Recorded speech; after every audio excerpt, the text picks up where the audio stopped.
Hello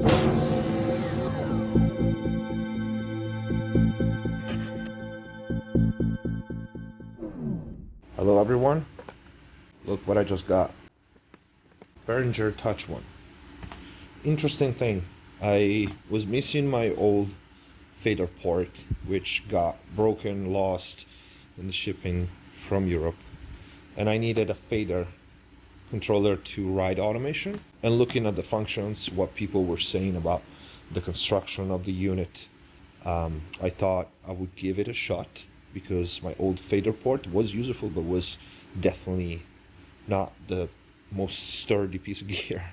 Never broke or anything, but this looked better. So let's open it up and see what's in the box.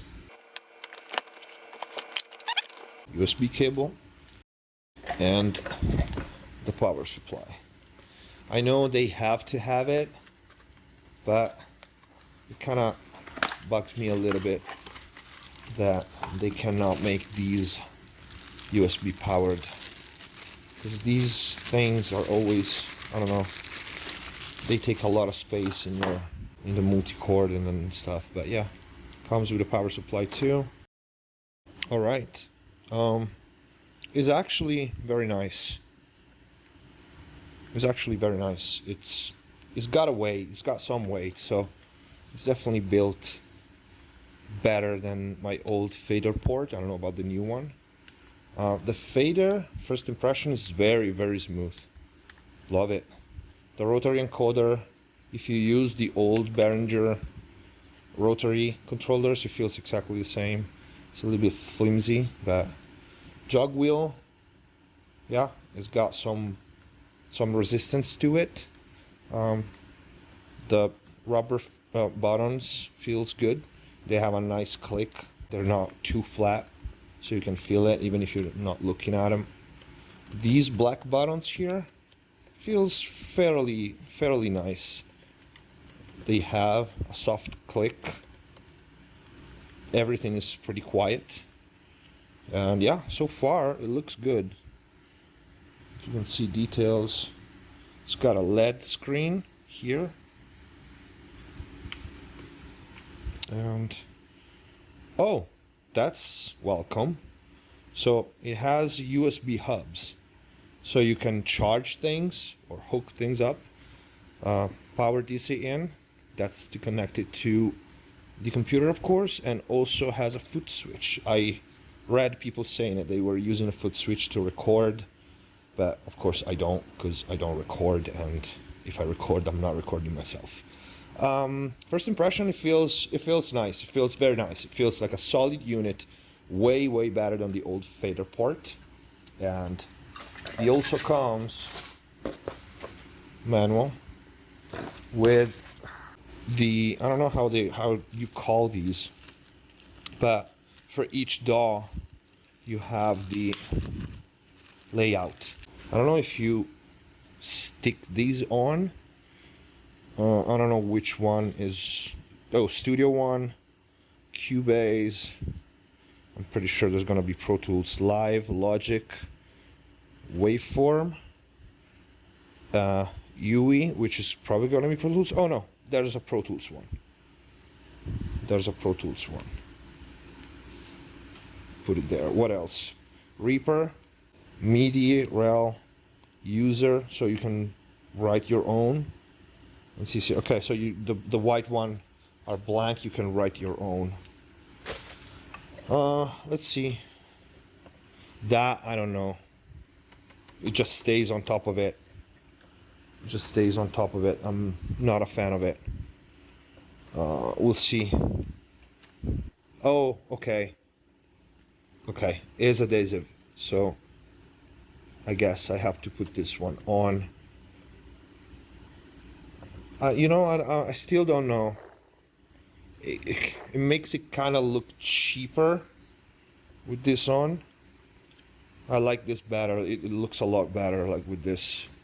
And the writings, instead of having the writings like clear like this, you can see they're so tiny. So I'm not sure I'm going to use this. For sure I'm not gonna stick it on right now, because if there's not that much difference with the layout that is in here, or if I have to learn a couple of buttons what they are, I rather keep it like this than stick this thing on. It's dull gray with barely readable writing. So yeah, for now stays like this. Let's hook it up. The device is on, as you can see, but it says that it's not installed. People saying there was plug and play, apparently not on Windows 7, so I'll try to figure out. Okay, the problem with Windows not recognizing it, well, not installing it as a class compliant, it was telling me the drivers were unknown.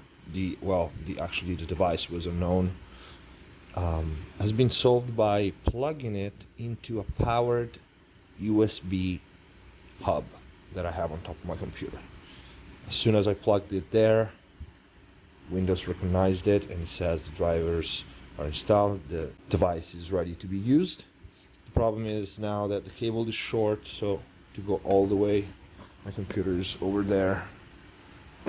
I wanted to run it clean, so I make it pass behind the desk, and it's too short, and I will buy a longer. We need to set it up for Pro Tools, and to do that, we keep the stop button pressed, and here, I don't know if you can see it, I hope you can, it says mode, and it has different modes. It has MC Standard, Logic, Reaper, etc., and then UE Standard and UE Pro. When we leave it in UE Pro, click this. It also asks you if you want to adjust the LED display. Probably see it, not much, but let me try to zoom in. See, here you can adjust the LED LCD brightness, and also the LCD brightness and the LED brightness, which is that one. So you can make it. Now let's open Pro Tools and see if it works. In Pro Tools, we go to Peripheral, MIDI controller, we set it to UE, and it should say X1. 1 and 2. Magic. And here on the LED, you can't see it, but it says the name of this track, which is named Audio, just Audio. Here, this should be the pans. It works. And then what we have? Well, bars, that's nice. It tells you minutes, seconds, everything. I still need to get familiar with it, but let's see if it scrolls tracks, first of all. This actually scrolls the project horizontally. You can see it from the bars there. This should scroll the track, I think. Yes, it does, and it changes automatically on the tracks. That's nice. Bank works. Well, let's try the automation. I'm still don't know what these are because I don't have the layout. We can put the layout and start taking a look. God, it looks awful with this on. It really looks bad with this on. There's mute, solo, record enabled, quick punch and undo, these two. Then there's a mix window. Mix window. And the edit window. That's useful. Pre-roll, post-roll, which I hate because on Pro Tools, if you touch an automation in the wrong way, it auto-select those. I hate it. So it's nice to have it here. Go to the beginning, go to the end, loop, in, which is punch in, I guess. Out, you punch out, online, shuffle. It doesn't seem to have, here at least, read or touch. You still have to select it in Pro Tools. And then press play and start automating. Alright, the fader feels really nice, really smooth. You can see the screen, my automation is very precise. Loving it. Really cool. It's very quiet. I have my AC on, so it's probably you can't hear that, but yeah. And let's see how it reads. Nice. It's smooth. All right, I turned the AC off so you can hear how quiet it is.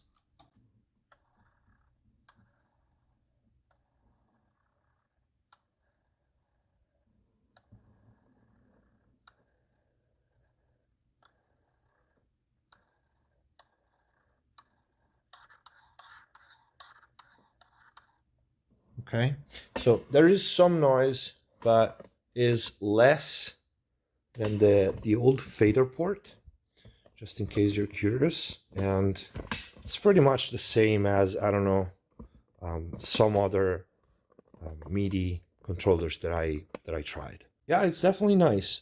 The fader feels really nice when you touch it and move it. Super smooth. You need a USB powered hub.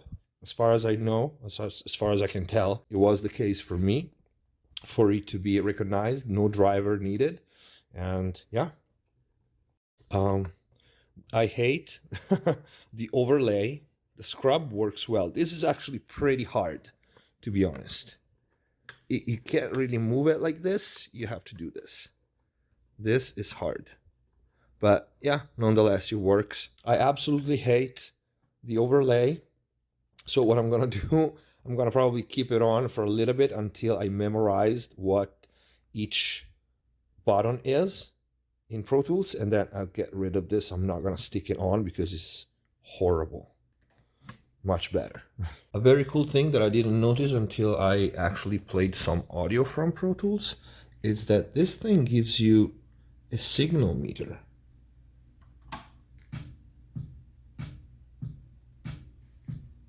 It's pretty nice. And if you change channel, I have that in solo. Let me solo this. It gives you the signal for the next channel. This is nice.